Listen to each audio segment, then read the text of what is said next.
Joining us now, the former Sixers beat writer, now sports columnist for the Philadelphia Inquirer and Philly.com.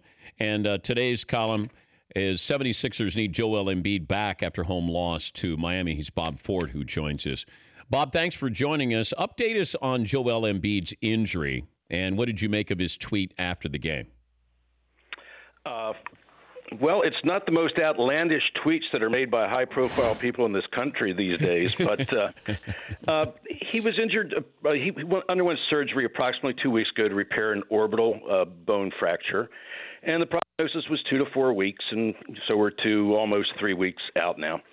Right before the series started, he said, if it was my decision, I would probably play, but actually I wouldn't say that because I don't think I'm ready to play because it doesn't feel right.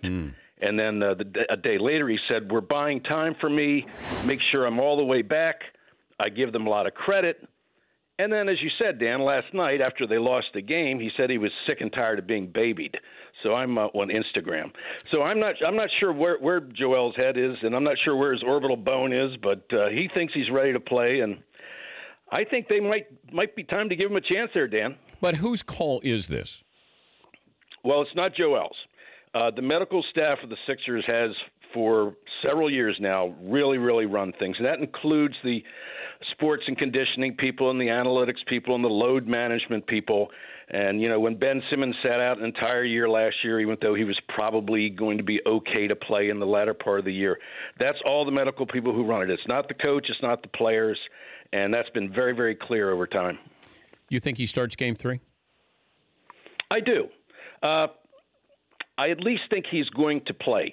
Now, he hasn't played basketball in 2 weeks, so there's a little bit of game conditioning that he's probably going to have to work his way into. I think you are going to see him in Game 3, yes.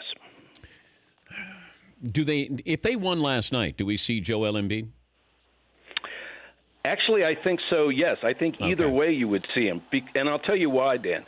If they had won last night, particularly if it had been in as emphatic a fashion as they had won Game 1, then you're already looking ahead to the next series a little bit, not to disrespect the Heat.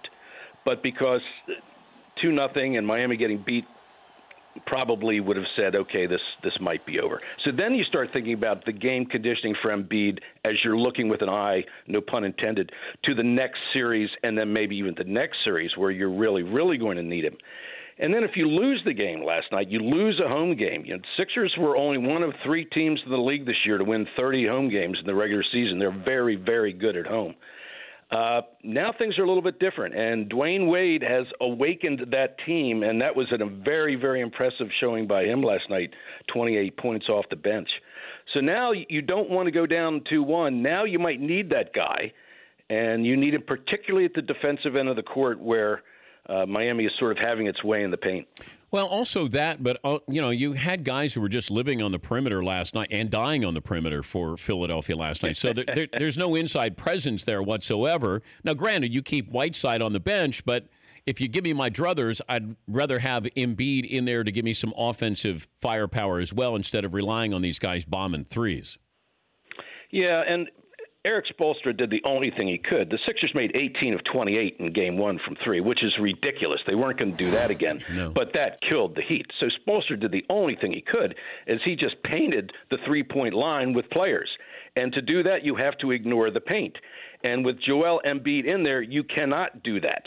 So as you suggested, even though I'm saying that it's a defensive force and Miami is shooting much better than the Sixers have allowed during the season, that offensive presence, you simply can't ignore the paint with him there. And then you can spread the floor and get your wide open looks. And they did not get those last night, as you suggested, shot horribly from 3, 7 for 36. And, Miami pulled one out. And it's a series now. What are the expectations? Postseason expectations? Well, Dan, they changed a little bit when they won 16 games in a row to end the regular season, I would say. This is a team that in late December was 15-19. So expectations have come very, very quickly. And for them to turn that around and win 52 games and then finish as they did, including the last 8 games of the regular season without Embiid, they have a guy in Simmons who's probably the rookie of the year, probably should be the rookie of the year. It's very exciting. and people are still sort of riding the crest of that Eagles Super Bowl here in Philadelphia. It's been a long time between drinks of water in Philadelphia, so people have gotten a little bit carried away. And I think when you look at the East, if you say it's not like the West, there's not like a big bad wolf out there who's nobody can beat. So I think people are starting to say, hey, they can get to the Eastern Finals, and maybe they can win them.